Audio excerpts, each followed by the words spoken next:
한국에 도착한 19살 북한군 병사가 있었습니다. 조사관이 물었습니다. 왜 여기까지 왔습니까?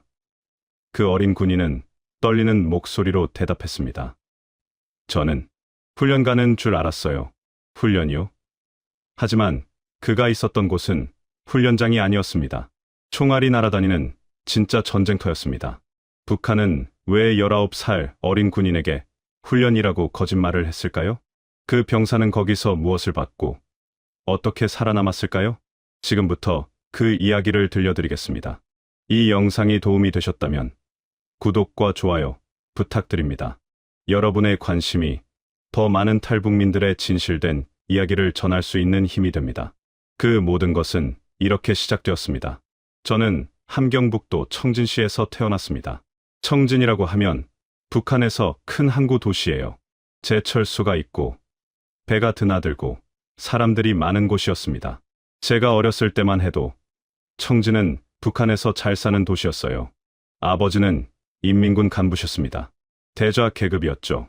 우리로 치면 대령쯤 됩니다. 아버지는 평생을 군인으로 사셨어요. 20대에 입대해서 40년을 복무하셨습니다. 어릴 적부터 아버지를 존경했습니다. 아버지는 군복을 항상 단정하게 입으셨어요. 구두도 반짝반짝 닦으셨고요. 아침마다 제게 말씀하셨습니다. 진여가, 군인은 조국을 지키는 사람이란다. 가장 명예로운 직업이지. 저는 그 말씀을 믿었습니다. 정말 그렇다고 생각했어요. 군인이 되고 싶었습니다. 아버지처럼 멋진 군인이요. 우리 집은 군인 가족 숙소에 살았습니다. 아파트였어요. 다른 집보다 조금 나았습니다. 방이 3개였고 겨울에는 난방도 나왔어요. 물론 가끔 끊기기는 했지만 그래도 다른 집들보다는 나았습니다. 어머니는 집에서 살림을 하셨어요. 여동생은 저보다 3살 어렸습니다. 귀여운 동생이었죠. 저는 동생을 많이 아꼈습니다. 학교에서 누가 동생을 괴롭히면 제가 나섰어요. 학교 다닐 때 꿈이 있었습니다. 군인이 되는 거였어요. 친구들은 다른 꿈도 있었습니다. 과학자, 의사, 선생님. 하지만 저는 군인만 생각했습니다. 아버지가 퇴근하시면 군대 이야기를 해주셨어요. 우리 인민군은 세계에서 가장 강한 군대란다. 미제 놈들도 우리를 두려워하지. 저는 그 이야기를 듣는 게 좋았습니다. 고등중학교를 졸업할 때가 됐습니다. 17살이었어요. 북한에서는 17살이면 군대에 갈 수 있습니다. 저는 자원 입대를 했어요. 아버지가 기뻐하셨습니다. 그래, 우리 아들이 군인이 되는구나. 입대하는 날, 아버지가 제 어깨를 두드리셨습니다. 자랑스럽다. 진여가, 나라를 위해 열심히 복무해라. 우리 가문의 명예를 지켜라. 네. 아버지, 열심히 하겠습니다. 어머니는 우셨어요. 우리 아들 건강하게 돌아와야 해. 동생도 울었습니다. 오빠, 빨리 와. 저는 씩씩하게 웃으며 집을 나섰습니다. 청진 근처 부대에 배치받았습니다. 보병 부대였어요. 훈련이 힘들었습니다. 새벽 5시에 일어나서 구보하고 사격 훈련하고 행군하고 매일 똑같은 일과였습니다. 하지만 불평하지 않았어요. 이게 군인의 길이니까요. 아버지도 이렇게 사셨을 거예요. 전 열심히 했습니다. 훈련도 잘 따라갔고 상급자 말씀도 잘 들었어요. 한 가지 힘든 게 있었습니다. 배급이 부족했어요. 하루 3끼를 먹어야 하는데 강냉이죽이 전부였습니다. 쌀밥은 명절 때나 나왔어요. 배가 고팠습니다. 밤에 배가 고파서 잠을 못 잘 때도 있었어요. 동료들도 마찬가지였습니다. 다들 말랐어요. 군복이 헐렁했습니다. 어떤 친구는 탈영을 생각한다고 했어요. 이러다 굶어 죽겠어. 하지만 저는 그런 생각 안 했습니다. 군인은 참아야 한다고 배웠거든요. 1년이 지났습니다. 제가 18살이 됐어요. 2등병에서 1등병이 됐습니다. 계급이 올라가니까 뿌듯했어요. 한 달에 한 번 외출이 나왔습니다. 집에 갔어요. 아버지가 물으셨습니다. 군대 생활은 어떠냐? 힘들지만 괜찮습니다. 열심히 하고 있어요. 그래, 잘하고 있구나. 어머니가 몰래 옥수수를 주셨어요. 부대 가서 먹어라. 배고프지?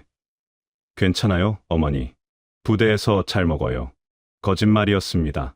하지만 어머니 걱정시키고 싶지 않았어요. 동생이 자랐더군요. 이제 중학생이었어요. 오빠, 군복 멋있다. 동생이 웃으며 말했습니다. 저도 웃었어요. 오빠 열심히 복무하고 올게. 부대로 돌아왔습니다. 일상이 계속됐어요. 훈련, 사상교육, 노동, 매일 반복이었습니다. 사상교육 시간에는 미국에 대해 배웠어요. 미제 놈들은 우리의 적이다. 그들은 우리를 침략하려고 한다. 우리는 준비되어 있어야 한다. 저는 고개를 끄덕였습니다. 그렇구나. 우리는 적과 싸울 준비를 하는 거구나. 어느 날 중대장이 특별 발표를 했습니다. 동무들, 기쁜 소식이 있다. 우리 부대에서 해외 훈련 대상자를 선발한다. 해외 훈련이요? 동료들이 웅성거렸습니다. 해외라니 어디예요? 러시아던데? 아니야, 중국이래. 중대장이 계속 말했습니다. 이번 훈련은 매우 중요하다. 선발된 동무들은 6개월 동안 해외에서 특수 훈련을 받는다. 조국의 명예를 걸고 잘해야 한다. 6개월이요. 긴 시간이네요. 하지만 특수 훈련이라니 멋있을 것 같았어요. 선발 기준은 이렇다. 첫째, 성분이 좋아야 한다. 둘째, 건강해야 한다. 셋째, 충성심이 강해야 한다. 성분이요. 저는 성분이 좋았어요. 아버지가 군 간부셨으니까요. 그리고 건강했습니다. 훈련을 열심히 해서 체력도 좋았어요. 충성심도 있었고요. 며칠 후, 제 이름이 불렸습니다. 최진혁 동무, 해외 훈련 대상자로 선발됐다. 저는 놀랐어요. 동시에 자랑스러웠습니다. 제가 선발됐다고요. 동료들이 부러워했어요. 진혁아, 축하해. 넌 운이 좋아. 해외 가서 좋은 거 많이 보고 와. 그날 밤 설렜습니다. 해외라니요. 저는 북한 밖을 한 번도 나가본 적이 없었어요. 어떤 곳일까? 어떤 훈련을 받을까? 일주일 후 집에 편지를 썼습니다. 아버지, 어머니, 저 해외 훈련 가게 됐습니다. 6개월 동안 다녀올 거예요. 걱정 마세요. 열심히 하고 올게요. 답장이 왔습니다. 아버지가 쓰신 편지였어요. 진혁아, 자랑스럽다. 우리 가문의 명예다. 해외에 나가서도 조국의 위신을 세워라. 건강하게 돌아오길 바란다. 어머니, 편지도 있었어요. 아들아, 건강 조심해라. 밥 잘 먹고, 몸 아프지 말고, 어머니가 기다리고 있을게. 동생도 편지를 썼더군요. 오빠, 해외 가서 재미있는 거 많이 보고 와. 오빠, 자랑스러워. 저는 편지를 읽으며 눈물이 날 뻔했습니다. 가족들이 저를 자랑스러워하는구나. 열심히 해야겠다. 해외에 가서 잘 배우고 와야지. 출발 전날 중대장이 우리를 모았습니다. 선발된 병사가 20명쯤 됐어요. 다들 젊었습니다. 저처럼 18, 19살이었어요. 중대장이 말했습니다. 동무들, 내일 출발한다. 가서 열심히 훈련받아라. 조국이 동무들을 믿고 보낸다. 명심해라. 네. 우리는 큰 소리로 대답했습니다. 그날 밤, 잠이 안 왔어요. 내일이면 출발이에요. 해외로요. 어디로 가는지도 정확히 몰랐습니다. 하지만 기대됐어요. 새로운 경험을 하게 될 거예요. 제 인생에서 가장 큰 모험이 시작되는 거라고 생각했습니다. 하지만 몰랐어요. 그게 모험이 아니라 악몽이 될 줄은요. 다음 날 아침 일찍 출발했습니다. 트럭을 타고 평양으로 갔어요. 평양 순안 공항이었습니다. 비행기를 타는 거였어요. 저는 비행기를 처음 타봤습니다. 신기했어요. 이렇게 큰 기계가 하늘을 난다니요. 비행기 안에서 동료들과 이야기를 나눴습니다. 우리 어디로 가는 거래? 모르겠어. 러시아 아니야? 아니야. 중동이래. 다들 궁금해했어요. 하지만 아무도 정확히 알지 못했습니다. 몇 시간을 날았습니다. 그리고 내렸어요. 공항이었는데 북한과는 완전히 달랐습니다. 글자도 이상했어요. 알아 보였습니다. 하지만 그때는 몰랐어요. 그게 어느 나라 글자인지요. 버스를 타고 이동했습니다. 창밖을 보니 사막이었어요. 모래만 있었습니다. 나무도 별로 없었고요. 뜨거웠습니다. 북한보다 훨씬 더웠어요. 여기가 어디야? 한 동료가 물었습니다. 이인솔 장교가 대답했어요. 훈련장이다. 여기서 6개월 동안 특수 훈련을 받는다. 훈련장이요. 그렇구나. 여기서 훈련하는 거구나. 하지만 이상했어요. 왜 이렇게 더운 곳에서 훈련을 하지? 북한에도 훈련장이 많은데요? 캠프에 도착했습니다. 천막이 여러 개 쳐져 있었어요. 군인들이 있었습니다. 하지만 북한 군인이 아니었어요. 다른 나라 군인들이었습니다. 피부색도 달랐고 말도 달랐어요. 숙소에 짐을 풀었습니다. 천막 안은 더웠어요. 침낭만 있었습니다. 에어컨도 없었고요. 밤에도 더울 것 같았어요. 저녁을 먹었습니다. 이상한 음식이었어요. 우리가 먹던 음식이 아니었습니다. 빵 같은 게 나왔는데 맛이 이상했어요.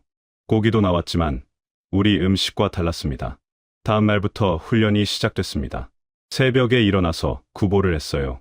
사막을 달렸습니다. 모래가 뜨거웠어요. 숨이 막혔습니다. 사격 훈련도 했습니다. 북한에서 배운 것과 비슷했어요. 하지만 총이 달랐습니다. AK, 소총이 아니었어요. 다른 총이었습니다. 일주일쯤 지났을 때 이상한 일이 있었습니다. 멀리서 폭발음이 들렸어요. 쾅, 쾅, 땅이 흔들렸습니다. 저게 뭐야? 동료가 물었습니다. 이인솔 장교가 대답했어요. 훈련용 폭발이다. 신경 쓰지 마라. 하지만 이상했습니다. 폭발음이 너무 컸어요. 그리고 자주 들렸습니다. 낮에도, 밤에도요. 2주가 지났습니다. 어느 날, 캠프에 부상자들이 들어왔어요. 군인들이었는데 다쳤더군요. 피를 흘리고 있었습니다. 팔이 없는 사람도 있었어요. 저는 충격받았습니다. 저게 훈련 부상인가요? 너무 심한데요? 한 동료가 조용히 말했습니다. 진혁아, 이거 이상해. 훈련이 아닌 것 같아. 무슨 소리야? 모르겠어. 하지만 뭔가 이상해. 그날 밤, 폭발음이 더 가까워졌습니다. 천막이 흔들렸어요. 무서웠습니다. 이게 정말 훈련인가요? 3주째가 됐을 때 장교가 우리를 모았습니다. 동무들, 이제 실전 훈련을 한다. 진짜처럼 하는 훈련이다. 긴장하고 잘 따라와라. 실전 훈련이요. 그렇구나. 지금까지는 기본 훈련이었고 이제 실전처럼 하는 거구나. 다음 날 우리는 트럭에 실렸습니다. 어디론가 이동했어요. 1시간쯤 갔을 때 건물들이 보였습니다. 하지만 부서진 건물들이었어요. 폭격을 맞은 것 같았습니다. 저게 뭐예요? 제가 물었습니다. 훈련장이다. 실전처럼 꾸며놓은 곳이다. 우리는 내렸습니다. 총을 받았어요. 실탄이 들어 있었습니다. 왜 실탄을 줘요? 실전 훈련이니까 실탄을 써야지. 이상했습니다. 훈련인데 실탄을요? 위험하지 않나요? 건물로 들어갔습니다. 먼지가 많았어요. 벽에 총알 자국이 있었습니다. 피 자국도 있었어요. 갑자기 총소리가 들렸습니다. 탕탕탕. 제 옆에서 흙이 튀었어요. 총알이었습니다. 엎드려. 장교가 소리쳤습니다. 저는 얼른 엎드렸어요. 심장이 터질 것 같았습니다. 저게 뭐예요? 훈련용 총알인가요? 제가 물었습니다. 그래, 훈련용이다. 겁먹지 마라. 하지만 진짜 같았어요. 총알이 벽을 뚫고 지나갔습니다. 훈련용 총알이 저렇게 강할까요? 1시간쯤 그곳에 있었습니다. 계속 총소리가 들렸어요. 폭발음도 들렸습니다. 무서웠습니다. 드디어 철수 명령이 떨어졌습니다. 트럭으로 돌아갔어요. 캠프로 왔습니다. 그날 밤 잠을 이룰 수가 없었습니다. 너무 무서웠거든요. 이게 정말 훈련일까? 너무 실감나는데요? 다음 날 또 나갔습니다. 이번에는 더 위험했어요. 총알이 더 많이 날아왔습니다. 동료 하나가 다쳤어요. 어깨에 총을 맞았습니다. 야, 괜찮아? 제가 물었습니다. 그 친구는 피를 흘리고 있었어요. 아파. 진짜 아파. 의무병이 달려왔습니다. 친구를 데려갔어요. 저는 멍했습니다. 훈련인데 진짜로 다쳐요. 훈련용 총알이 아니었나요? 일주일 후, 그 친구는 돌아오지 못했습니다. 죽었다는 소문이 돌았어요. 총상으로요. 저는 충격받았습니다. 죽었다고요? 훈련인데 사람이 죽어요? 어느 날 밤, 한 선임이 조용히 말했습니다. 진혁아, 이거 훈련 아니야. 그럼 뭔데요? 전쟁이야. 진짜 전쟁이란 말이야. 전쟁이요? 말도 안 돼요. 우리는 훈련 온 거잖아요. 아니야. 우리 속은 거야. 북한이 우리를 외국 전쟁에 보낸 거야. 돈 받고 판 거지. 돈 받고 팔았다고요? 무슨 소리예요? 예전부터 그랬대. 북한은 군인들을 외국에 팔아. 시리아에도 보냈고, 앙골라에도 보냈고, 다 돈 때문이야. 저는 믿을 수 없었습니다. 아니에요. 아버지가 그러셨어요. 군인은 조국을 지킨다고요. 돈 때문에 외국 전쟁에 보낼 리 없어요. 믿기 싫겠지. 나도 처음에는 안 믿었어. 하지만 봐. 여기 뭐가 있어? 훈련장이야? 아니잖아. 진짜 전쟁터야. 다음 날 다시 나갔습니다. 이번에는 제대로 봤어요. 적군이 있었습니다. 진짜 사람들이요. 우리한테 총을 쏘는 진짜 적이었어요. 그들도 죽었습니다. 우리 총에 맞아서요. 피를 흘리고 쓰러졌어요. 제 눈앞에서요. 저는 그제야 깨달았습니다. 이건 훈련이 아니에요. 진짜 전쟁이에요. 사람들이 진짜로 죽는 전쟁이었습니다. 밤에 울었습니다. 천막 구석에서 혼자 울었어요. 속았구나. 우리 모두 속은 거구나. 훈련 간다고 했잖아요. 6개월 배우고 온다고 했잖아요. 하지만 거짓말이었어요. 우리는 전쟁터로 팔려온 거였습니다. 아버지 얼굴이 떠올랐습니다. 자랑스럽다. 진여가. 아버지도 아셨을까요? 이게 전쟁터라는 거요? 아니면 아버지도 모르셨을까요? 어머니도 생각났습니다. 건강하게 돌아와야 해. 돌아갈 수 있을까요? 여기서 살아남을 수 있을까요? 동생도 생각났습니다. 오빠 자랑스러워. 미안해, 동생아. 오빠는 자랑스러운 게 아니야. 오빠는 그냥 팔려온 거야. 19살이었습니다. 전쟁터에 있었어요. 죽을 수도 있었습니다. 아니, 이미 죽은 친구들도 있었어요. 이게 제 운명인가요? 여기서 죽는 게요? 북한으로 돌아가지 못하고요? 하지만 포기할 수 없었습니다. 살고 싶었어요. 집으로 돌아가고 싶었습니다. 가족을 다시 보고 싶었어요. 그날부터 저는 달라졌습니다. 순진한 군인이 아니었어요. 살아남으려는 사람이었습니다. 이 지옥에서 빠져나가야 했습니다. 하지만 어떻게요? 감시가 심했어요. 도망가면 잡혔습니다. 잡히면 총살이었어요. 가족도 처벌받을 거예요. 그래도 방법을 찾아야 했습니다. 여기서 죽을 순 없었으니까요. 전쟁은 계속됐습니다. 매일 나갔어요. 아침에 트럭에 실려서 전투 지역으로 갔습니다. 총을 쏘고, 숨고, 또 쏘고. 그게 전부였어요. 언제 끝날지도 몰랐습니다. 한 달이 지났습니다. 20명이었던 우리 부대는 15명으로 줄었어요. 5명이 죽었습니다. 19살, 20살. 어린 친구들이었어요. 첫 번째로 죽은 친구는 김철수였습니다. 함경남도에서 온 친구였어요. 저보다 1살 많았습니다. 총에 맞았어요. 머리에요. 즉사였습니다. 우리는 시체를 묻었습니다. 사막 땅이에요. 표지판도 없었어요. 그냥 모래 속에 묻었습니다. 철수 부모님은 아들이 어디 묻혔는지도 모를 거예요. 두 번째는 박민수였습니다. 저와 같은 청진 출신이었어요. 지뢰를 밟았습니다. 폭발했어요. 다리가 날아갔습니다. 출혈이 심했어요. 의무병이 왔지만 소용없었습니다. 1시간 후 죽었어요. 민수는 죽기 전에 말했습니다. 진여가, 엄마한테 미안하다고 전해줘. 그런 소리 하지 마. 너 살아. 안 돼. 나 알아. 엄마. 그리고 눈을 감았습니다. 저는 민수 손을 잡고 있었어요. 차가워졌습니다. 19살 친구가 제 눈앞에서 죽었습니다. 세 번째, 네 번째, 다섯 번째. 계속 죽어나갔습니다. 친구들이요. 어제까지 같이 밥 먹던 친구들이요. 저도 다쳤습니다. 팔에 총알이 스쳤어요. 살짝 긁힌 정도였지만 피가 많이 났습니다. 의무병이 붕대를 감아줬어요. 운이 좋았어. 조금만 더 안쪽이었으면 뼈가 부러졌을 거야. 운이 좋다고요? 여기 와서 총 맞는 게 운이 좋은 건가요? 밤에는 악몽을 꿨습니다. 죽은 친구들이 나왔어요. 철수가, 민수가, 다른 친구들이. 왜 우리만 죽었어? 너는 살았잖아? 꿈속에서 그들이 물었습니다. 잠에서 깨면 온몸이 땀으로 젖어 있었어요. 숨이 막혔습니다. 살아있다는 게 죄책감으로 느껴졌어요. 낮에는 전투했습니다. 밤에는 악몽을 꿨어요. 쉴 시간이 없었습니다. 2달째가 됐을 때 한 친구가 미쳤습니다. 이름은 정우였어요. 어느 날 갑자기 웃기 시작했어요. 우리 다 죽어. 다 죽는다고 계속 웃었습니다. 장교가 정우를 때렸습니다. 정신 차려. 하지만 정우는 계속 웃었어요.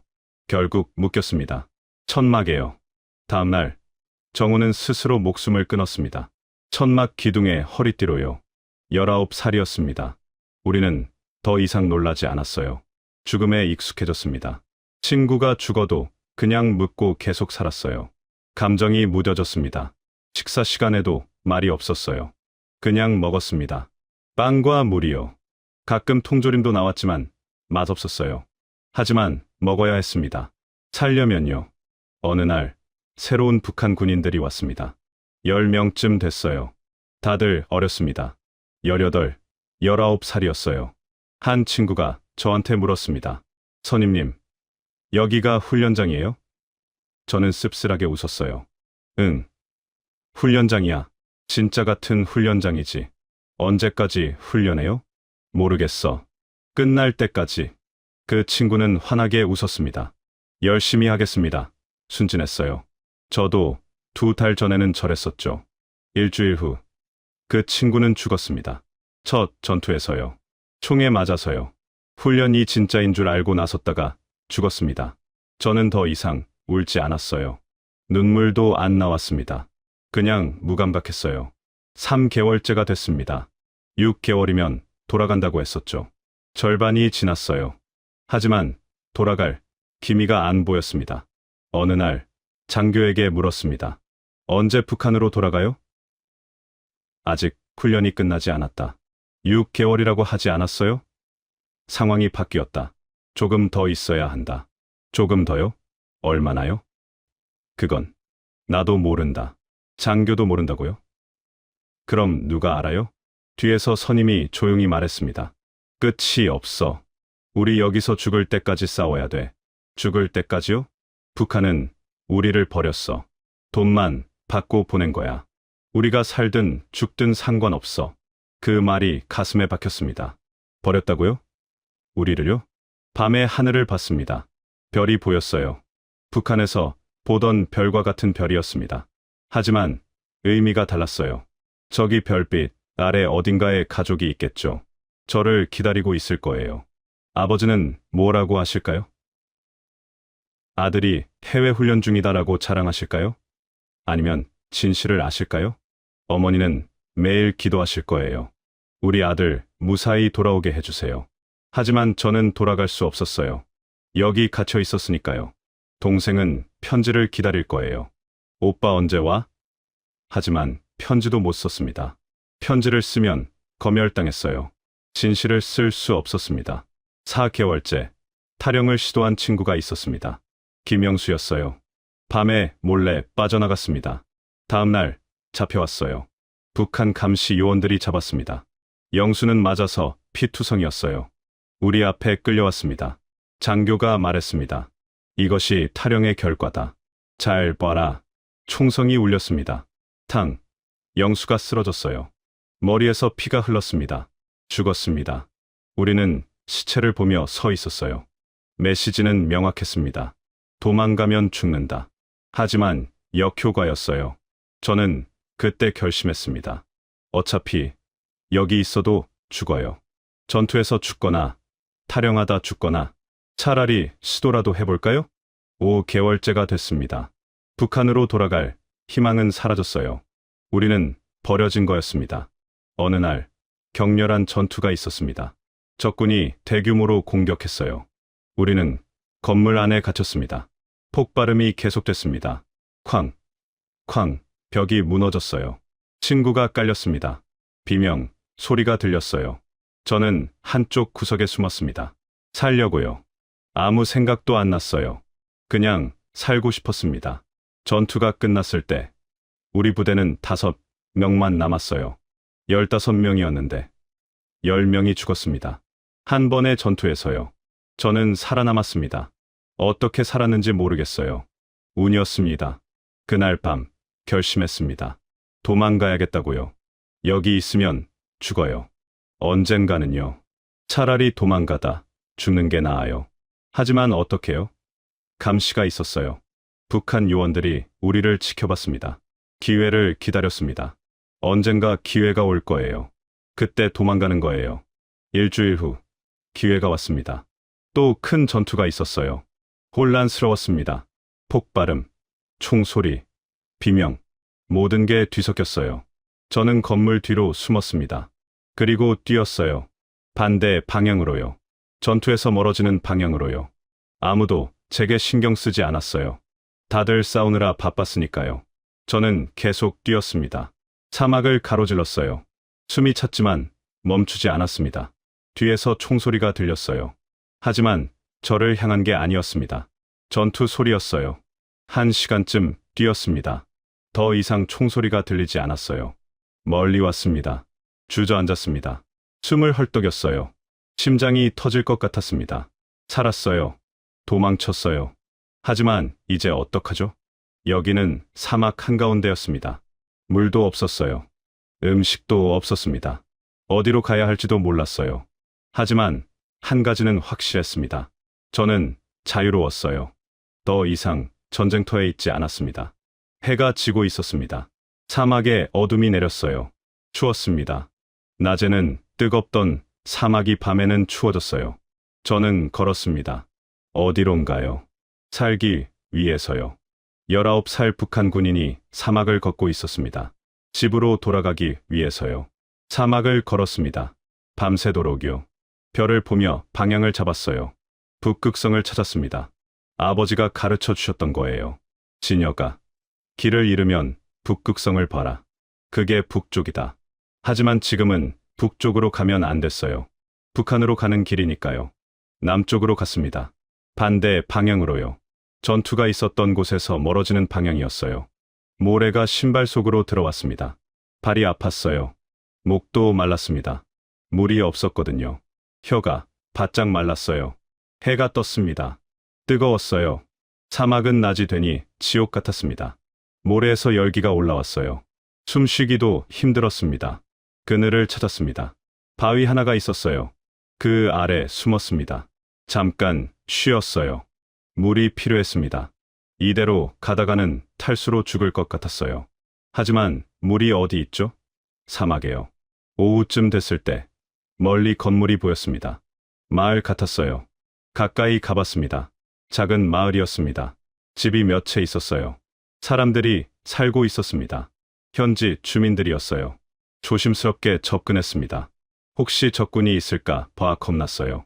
하지만 민간인들만 있었습니다. 한 집 앞에 섰습니다. 문을 두드렸어요. 문이 열렸습니다. 할머니 한 분이 나왔어요.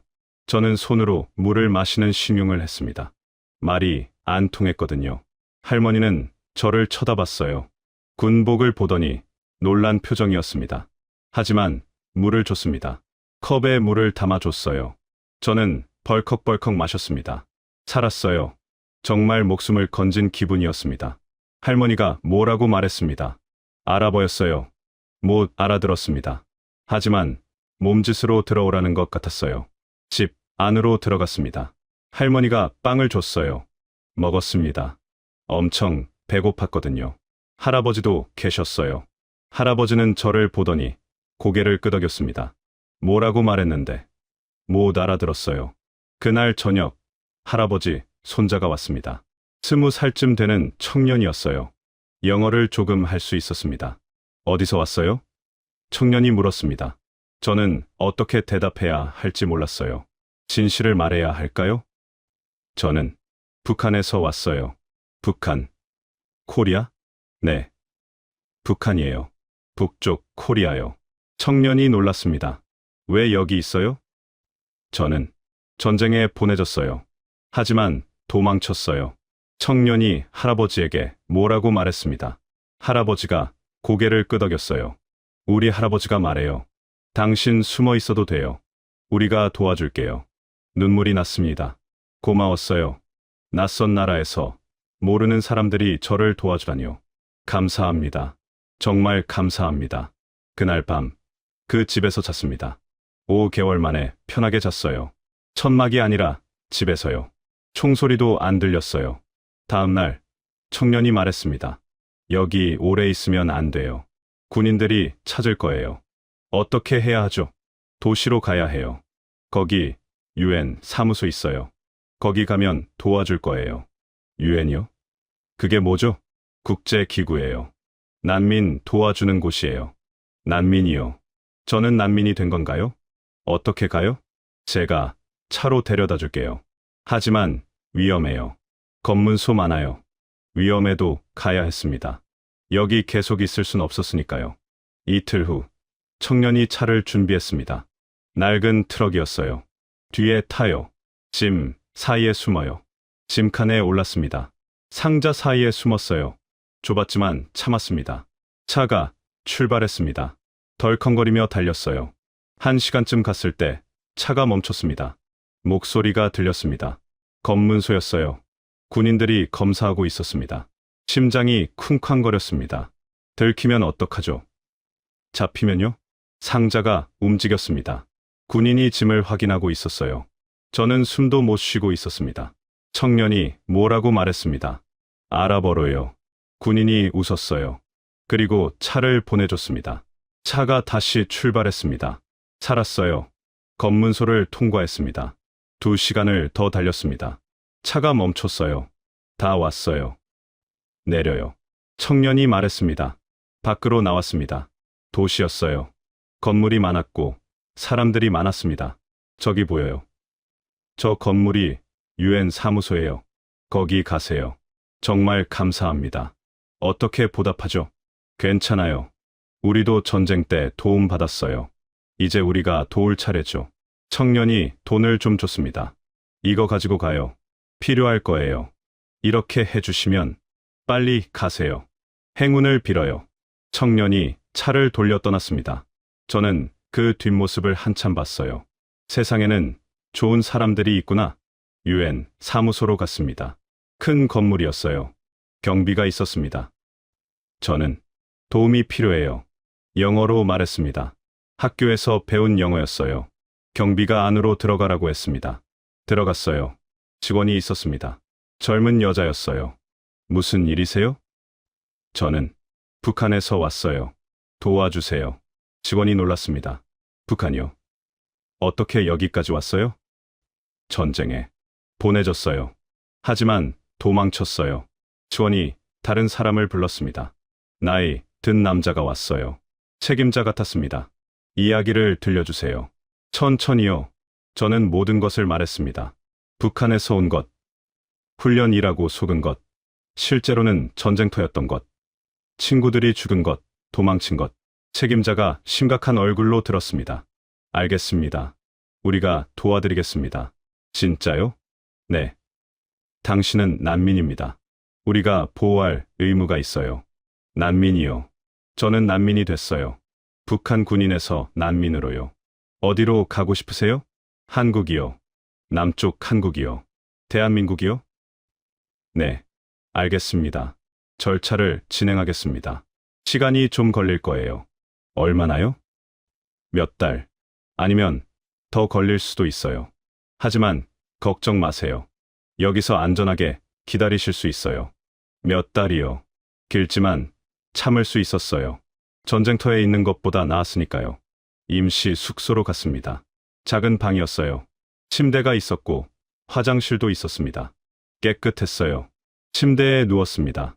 부드러웠어요. 5개월 만에 제대로 된 침대였습니다. 천장을 봤습니다. 살았어요.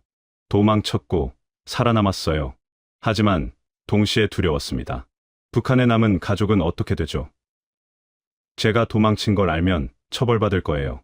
아버지, 어머니, 동생, 미안해요. 제 때문에 고생하실 거예요. 하지만 돌아갈 순 없었어요. 돌아가면 저는 죽어요. 탈영병이니까요. 눈물이 났습니다. 살았지만 슬펐어요.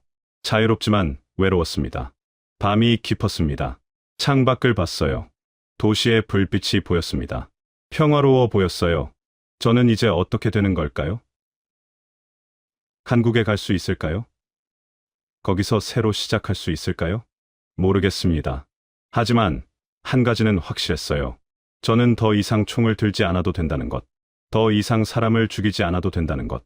그것만으로도 감사했습니다. 유엔 난민 숙소에서의 생활이 시작됐습니다. 작은 방이었지만 제 공간이었어요.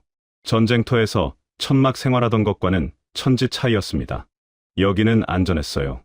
총소리도 안 들렸고 폭발음도 없었습니다. 하루 3끼 밥이 나왔습니다.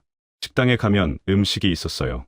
빵, 쌀, 채소, 가끔 고기도요. 배불리 먹을 수 있었습니다. 5개월 만이었어요. 체중이 늘었습니다.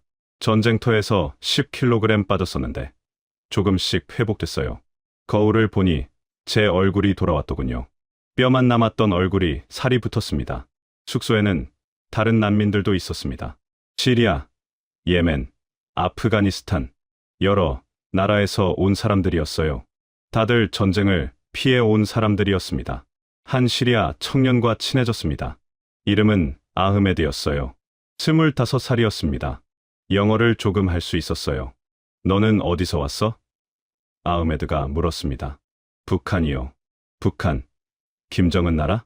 네. 맞아요. 거기도 전쟁 있어? 아니요. 하지만 저는 다른 나라 전쟁에 보내졌어요. 아흐메드가 놀랐습니다. 진짜? 왜? 모르겠어요. 훈련이라고 했는데 거짓말이었어요. 아흐메드가 고개를 끄덕였습니다. 나도 비슷해. 나는 시리아 전쟁 피해서 왔어. 집이 폭격당했어. 가족들 다 죽었어. 미안해요. 괜찮아. 이제 익숙해. 아흐메드가 쓸쓸하게 웃었어요. 우리는 자주 이야기를 나눴습니다. 전쟁 이야기요. 슬픈 이야기들이었지만 서로 이해할 수 있었어요. 우리는 같은 경험을 했으니까요. 한 달이 지났습니다. 한국 대사관에서 연락이 왔어요. 면접을 본다고 했습니다. 유엔 직원이 저를 데려갔습니다. 차를 타고 1시간쯤 갔어요. 큰 건물이었습니다. 한국 대사관이었어요. 입구에 태극기가 걸려 있었습니다. 태극기요. 북한에서는 금지된 깃발이죠. 하지만 여기서는 당당하게 걸려 있었어요. 가슴이 뭉클했습니다. 저 깃발, 아래 나라로 가는 거구나. 안으로 들어갔습니다. 한국 사람이 있었어요. 40대쯤 되는 남자였습니다. 최진혁 씨죠. 앉으세요. 한국말이었습니다. 고향말이요. 5개월 만에 듣는 우리말이었어요. 눈물이 날 뻔했습니다. 네. 앉겠습니다. 먼저 신원 확인을 하겠습니다. 북한에서 어디 살았어요? 함경북도 청진시요. 가족은 아버지, 어머니, 여동생이 있습니다. 아버지, 직업은 인민군 간부였습니다. 대좌 계급이요. 담당자가 놀랐습니다. 군 간부 아들이 탈북했다고요? 네. 하지만 저는 탈북한 게 아니에요. 저는 전쟁터에서 도망친 거예요. 자세히 말해보세요. 저는 모든 것을 말했습니다. 해외 훈련 선발, 사막에 도착, 실제로는 전쟁터였던 것, 친구들의 죽음, 도망친 과정. 담당자가 심각한 얼굴로 들었습니다. 북한이 군인들을 해외 전쟁에 파병했다는 거죠? 네. 그렇습니다. 훈련이라고 속이고요? 네. 저는 진짜 훈련인 줄 알았어요. 6개월 배우고 온다고 했거든요. 담당자가 한숨을 쉬었습니다. 과거에도 그런 사례가 있었어요. 시리아, 앙골라, 북한은 예전부터 군인들을 파병해왔습니다. 그걸 알았어요? 정보로는 알고 있었죠. 하지만 증언자를 만난 건 처음입니다. 저만 그런 게 아니에요. 다른 친구들도 있었어요. 다들 속았어요. 그 친구들은 지금 어디 있어요? 대부분 죽었어요. 전투에서요. 담당자가 고개를 숙였습니다. 안타깝네요. 면접은 2시간 동안 계속됐습니다. 모든 걸 자세히 물었어요. 부대 위치, 전투 상황, 북한 장교들 이름. 끝나고 담당자가 말했습니다. 최진혁 씨의 진술은 신빙성이 있습니다. 한국 입국을 추진하겠습니다. 정말요? 한국에 갈 수 있어요? 네. 하지만 시간이 좀 걸릴 겁니다. 서류 작업이 필요하거든요. 얼마나요? 빠르면 두세 달, 늦으면 반년 정도요. 반년이요.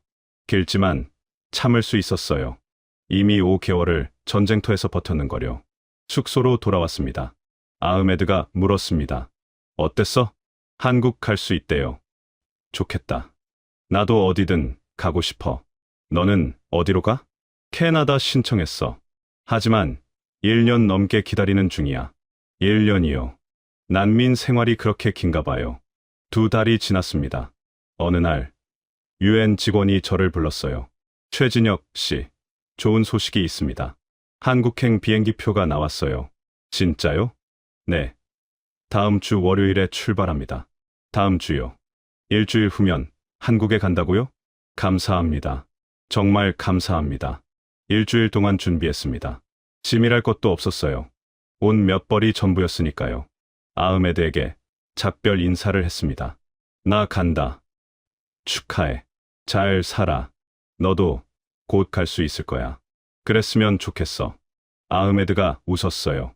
나중에 캐나다 가면 연락해. 그럴게. 우리는 포옹했습니다. 전쟁을 겪은 사람들끼리의 포옹이었어요. 월요일 아침 공항으로 갔습니다. 유엔 직원이 배웅해줬어요. 최진혁 씨, 한국 가서 잘 지내세요. 도와주셔서 감사했습니다. 우리 일이에요. 행복하게 사세요. 비행기에 올랐습니다. 좌석에 앉았어요. 창밖을 봤습니다. 여기서 7개월을 보냈습니다. 전쟁터 5개월, 난민 숙소 2개월. 긴 시간이었어요. 하지만 이제 떠납니다. 한국으로요.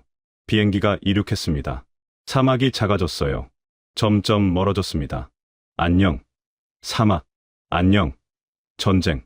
저는 이제 자유로워집니다. 10시간을 날았습니다. 영화도 봤어요. 한국 영화였습니다. 우리말이 나왔어요. 오랜만에 듣는 말이었습니다. 기내식도 나왔습니다. 비빔밥이었어요. 한국 음식이요. 맛있었습니다.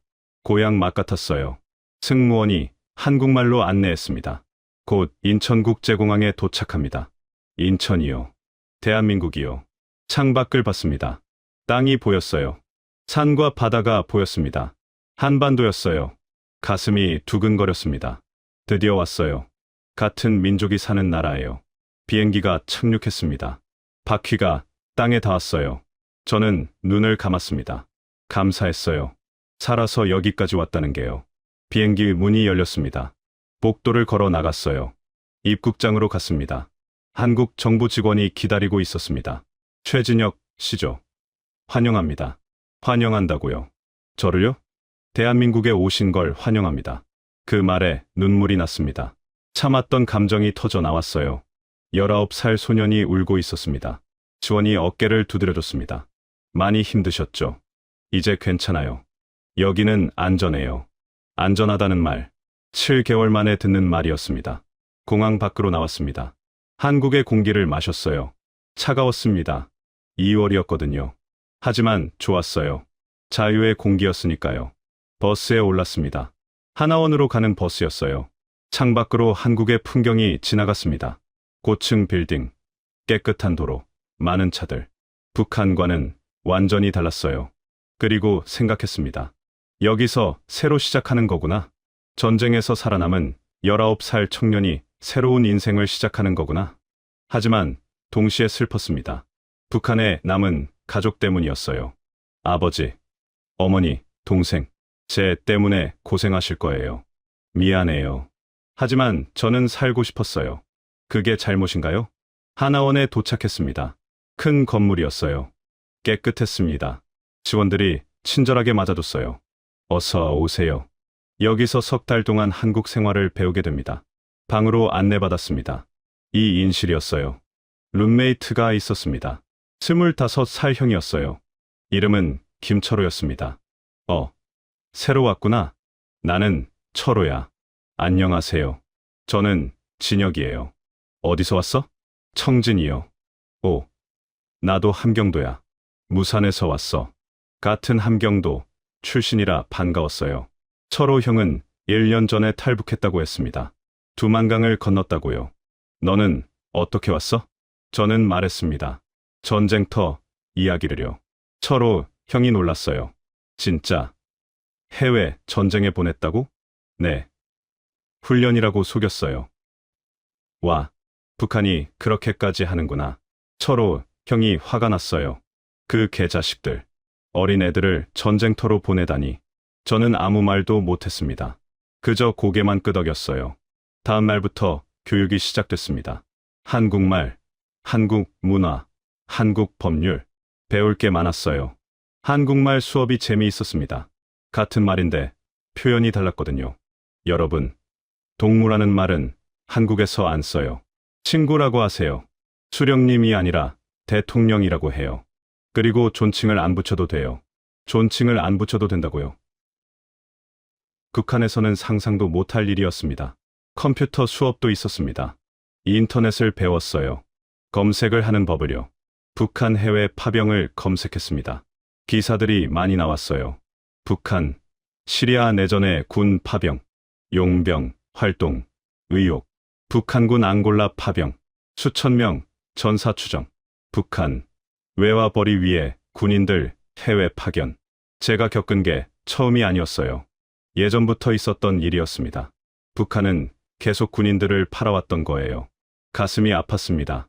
저만 속은 게 아니었구나. 수많은 선배들이 속았고 죽었구나. 상담 시간이 있었습니다.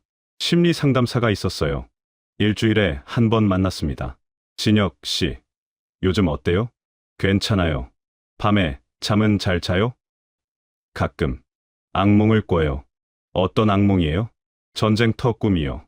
친구들이 죽는 꿈이요. 상담사가 고개를 끄덕였습니다. PTSD일 수 있어요.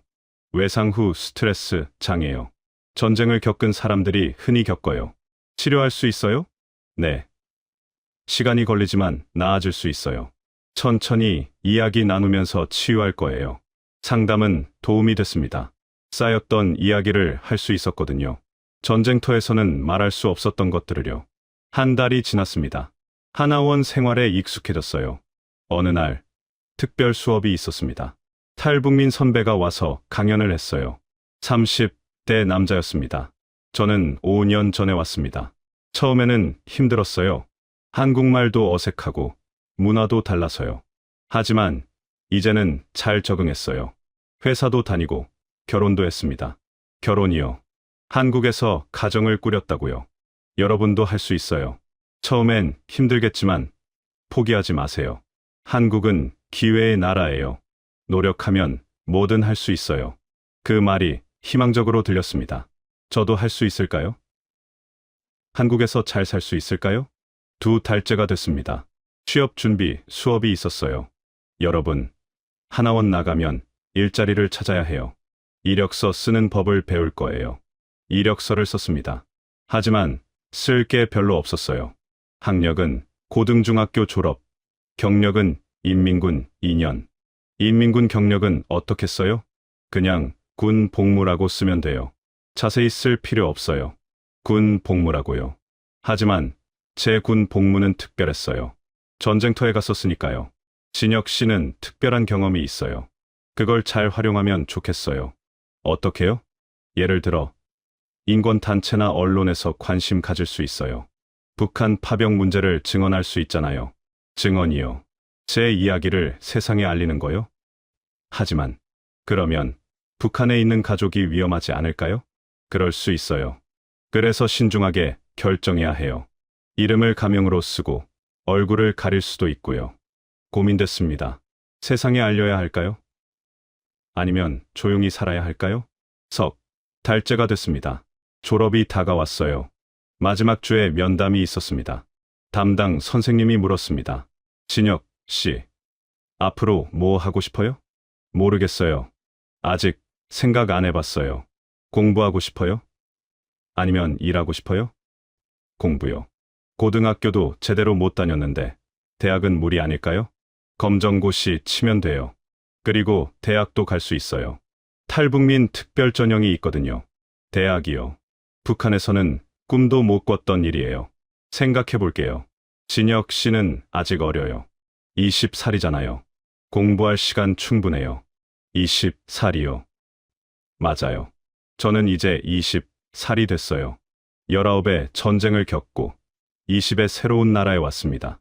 졸업식 날이 왔습니다. 수료증을 받았어요. 하나원 교육과정 수료. 뿌듯했습니다. 정부에서 집을 마련해줬어요. 서울의 작은 원룸이었습니다. 가구도 있었어요.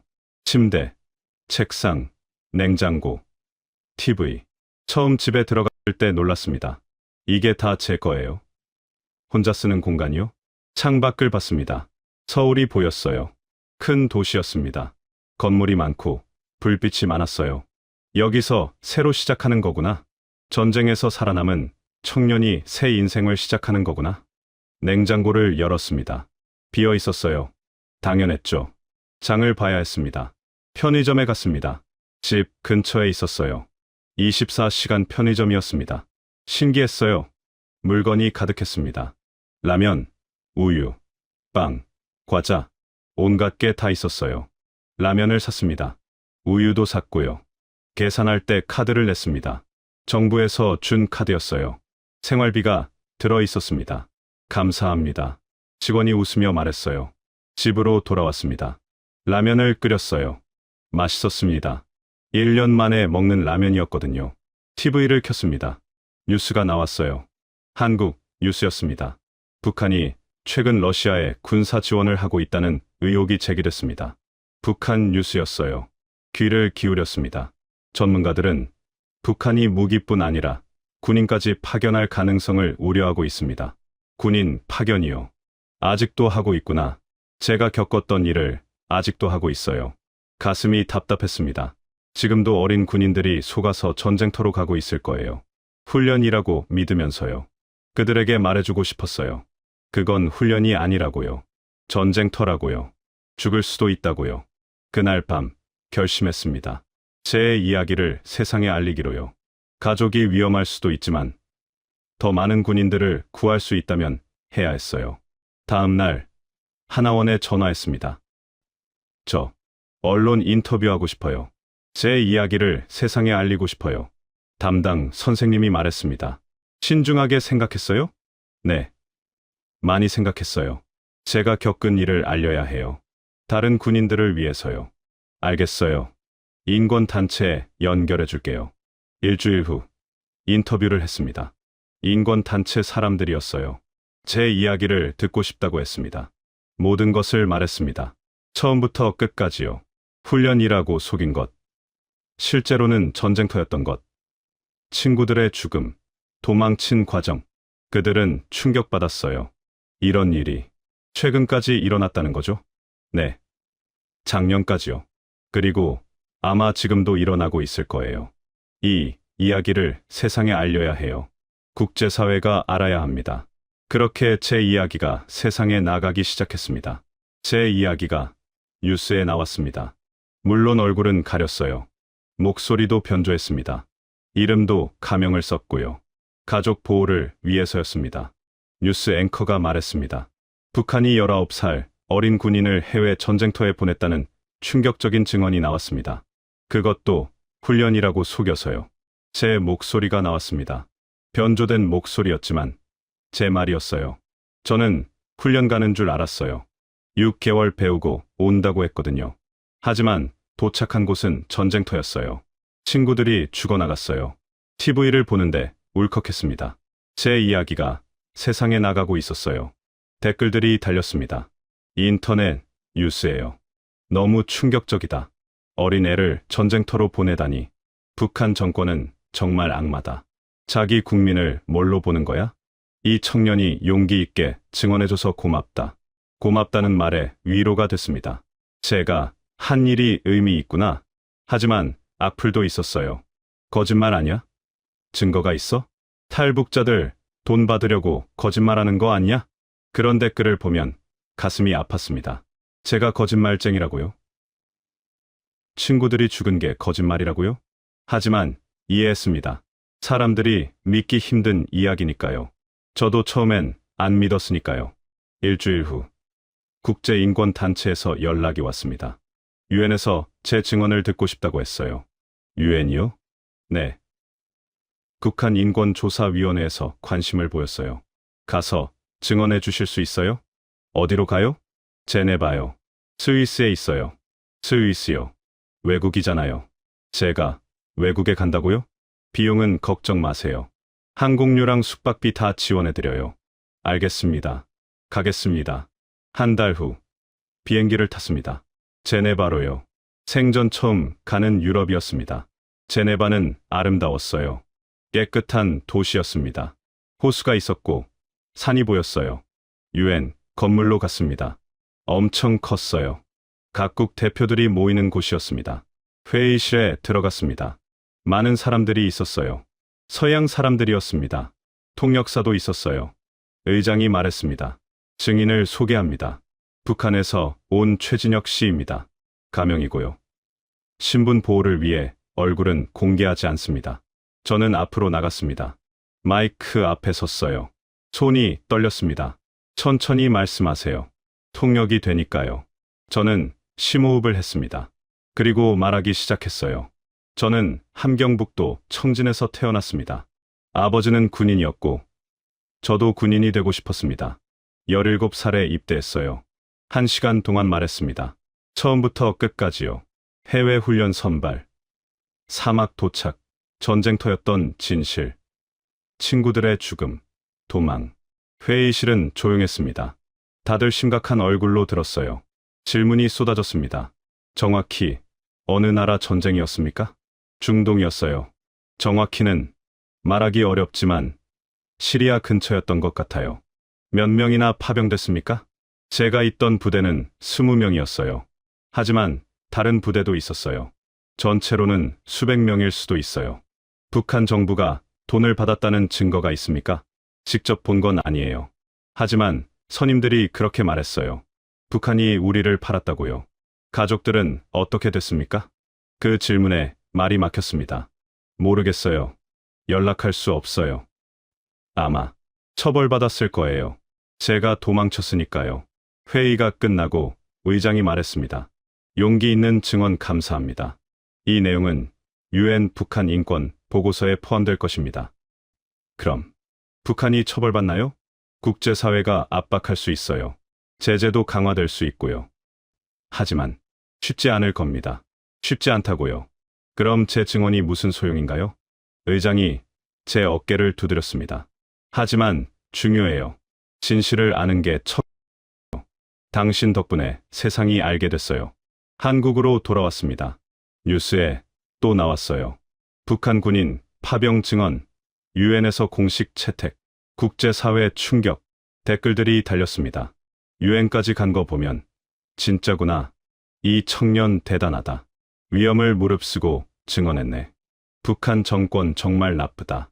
어떻게 자기 국민을 저렇게. 하지만 여전히 악플도 있었어요. 유엔이 뭘 해줬나? 말뿐이잖아. 북한은 안 변해. 계속 그럴 거야. 맞는 말이었습니다. 제 증언으로 북한이 바뀔까요? 아마 안 바뀔 거예요. 하지만 한 가지는 바뀌었습니다. 사람들이 알게 됐어요.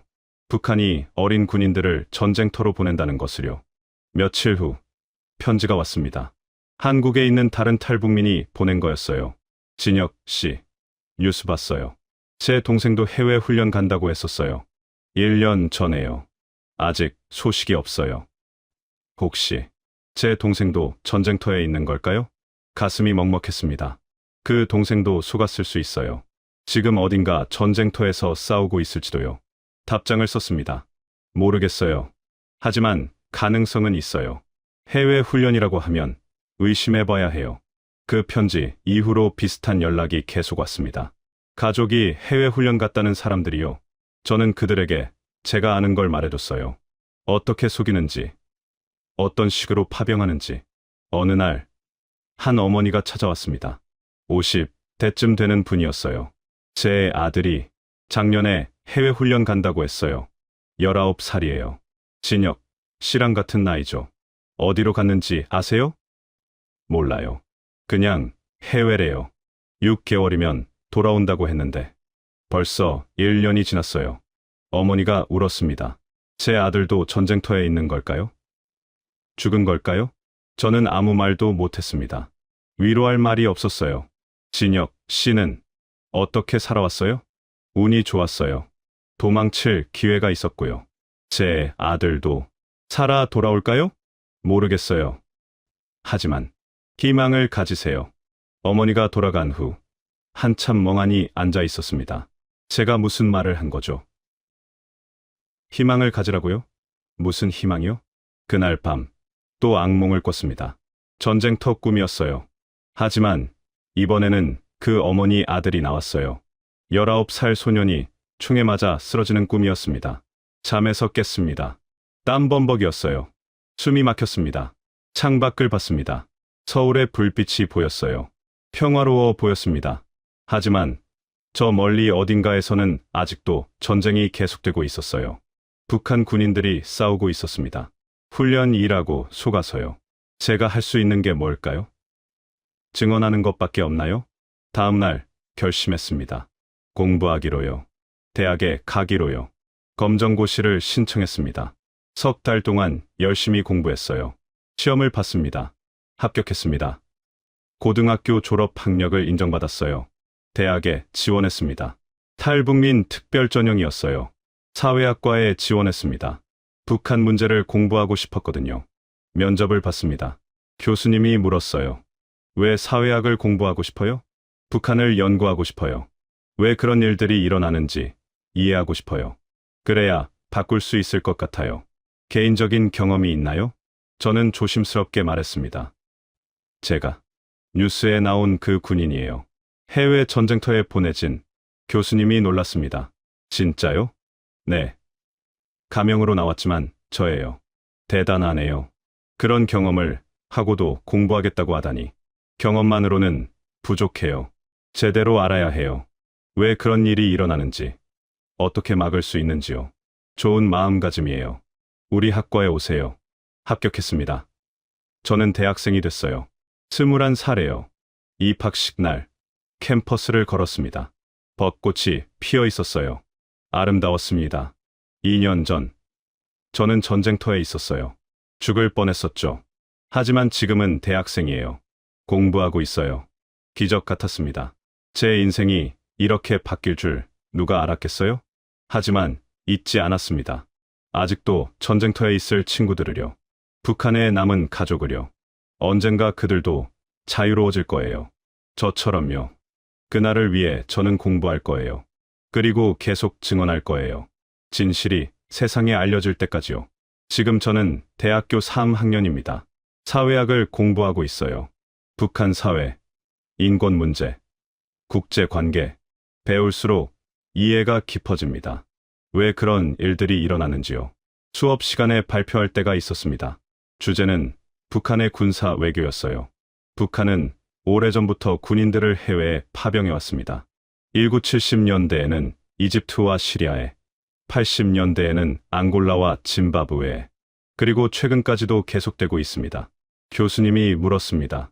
직접 경험한 게 있나요? 네. 제가 그 군인 중 하나였습니다. 반 친구들이 놀랐어요. 진짜요? 뉴스에 나온 그 사람이에요? 네. 맞아요. 대단해요. 그런 경험하고도 여기까지 오다니. 대단한 게 아니에요. 그냥 살고 싶었을 뿐이에요. 대학 생활은 즐거웠습니다. 친구들도 생겼어요. 처음에는 탈북민이라고 하면 어색해할까봐 걱정했는데 다들 자연스럽게 대해줬어요. 한 친구가 물었습니다. 북한 음식 그리워요? 가끔요. 특히 명태 요리요. 청주는 명태가 유명했거든요. 그럼 우리 명태 먹으러 가요. 친구들과 식당에 갔습니다. 명태구이를 시켰어요. 맛있었습니다. 고향 맛 같았어요. 맛있어요? 친구가 물었습니다. 네. 고향 생각나요. 가족 보고 싶죠? 네. 매일요. 친구가 제 어깨를 두드렸습니다. 언젠가 통일되면 만날 수 있을 거예요. 통일이요. 언제쯤 될까요? 제가 살아있을 때 볼 수 있을까요? 여름방학 때 인권단체에서 인턴으로 일했습니다. 북한 인권단체였어요. 탈북민들을 돕는 곳이었습니다. 거기서 많은 사람들을 만났습니다. 저처럼 어린 나이에 온 사람들, 가족과 헤어진 사람들, 중국에서 고생한 사람들. 한 할머니를 만났습니다. 70대였어요. 중국에서 10년을 숨어 살다가 왔다고 했습니다. 젊은이, 고생했겠네. 전쟁터까지 갔다며? 네. 할머니, 하지만 살아왔어요. 잘했어. 살아야지. 죽으면 안 되는 거야. 할머니는 왜 오셨어요? 배가 고파서. 북에서는 굶어 죽을 것 같아서. 그래서 강 건넜지. 가족은요? 다 북에 두고 왔어. 아들, 며느리, 손주들. 보고 싶지만 어쩔 수 없지. 할머니가 우셨습니다. 저도 같이 울었어요. 우리는 모두 무언가를 두고 왔으니까요. 가을이 됐습니다.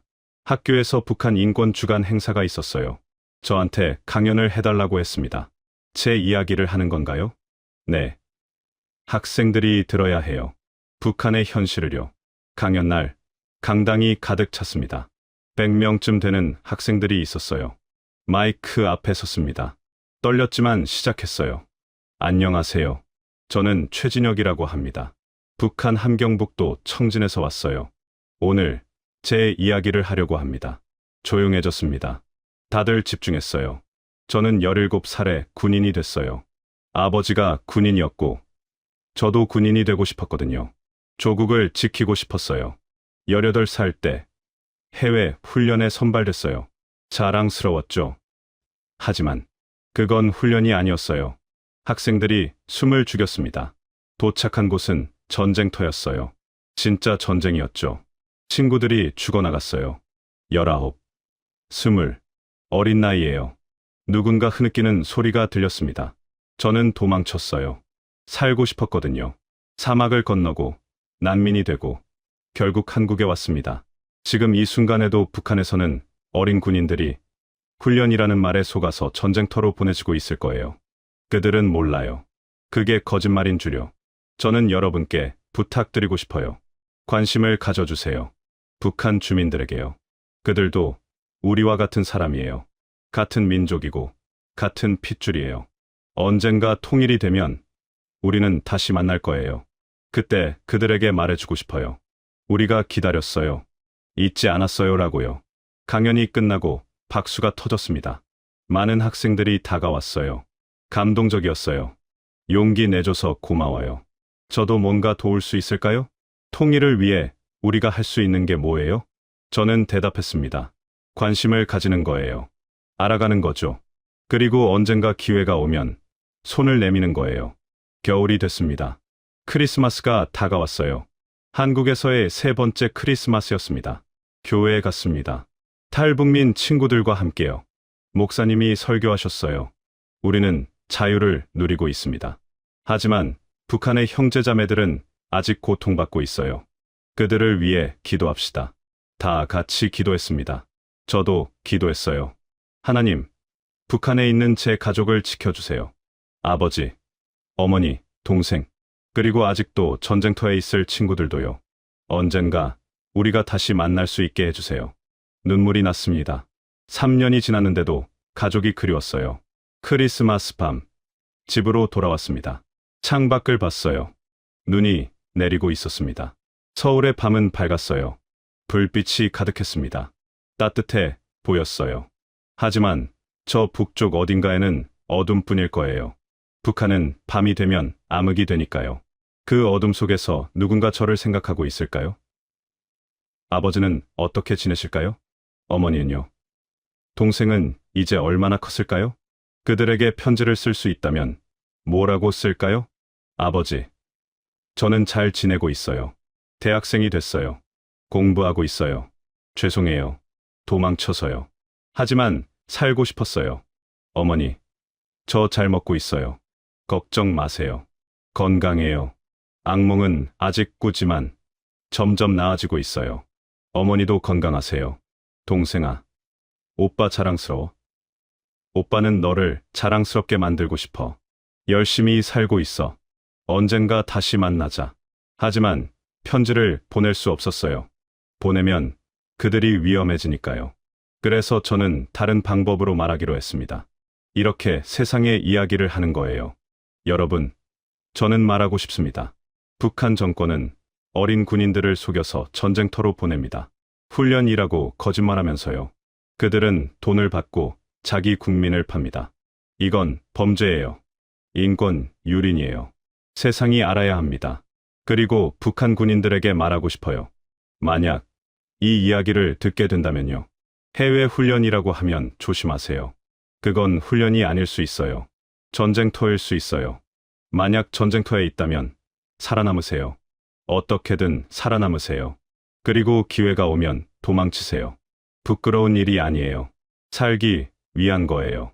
그리고 한국 국민들에게 말하고 싶어요. 북한 주민들을 잊지 마세요. 그들도 우리와 같은 사람이에요. 같은 말을 쓰고 같은 역사를 가진 민족이에요. 언젠가 통일이 올 거예요. 그날을 위해 준비해야 해요. 마음의 준비를요. 지금 저는 23살입니다. 전쟁에서 살아남았고 한국에서 새로운 삶을 시작했어요. 여전히 악몽을 꿔요. 여전히 가족이 그리워요. 여전히 죄책감을 느껴요. 하지만 살아있어요. 그리고 공부하고 있어요. 세상을 바꾸기 위해서요. 작은 힘이지만 계속할 거예요. 제 이야기를 세상에 알릴 거예요. 더 이상 어린 군인들이 속지 않도록요. 여러분도 함께 해주세요. 관심을 가져주세요. 알아가 주세요. 그리고 기억해 주세요. 북한에는 아직도 고통받는 사람들이 있다는 것을요. 감사합니다. 제 이야기를 들어주셔서요. 그리고 언젠가 통일된 한반도에서 우리 모두 다시 만날 수 있기를 바랍니다. 대한민국 만세. 그리고 자유 만세입니다.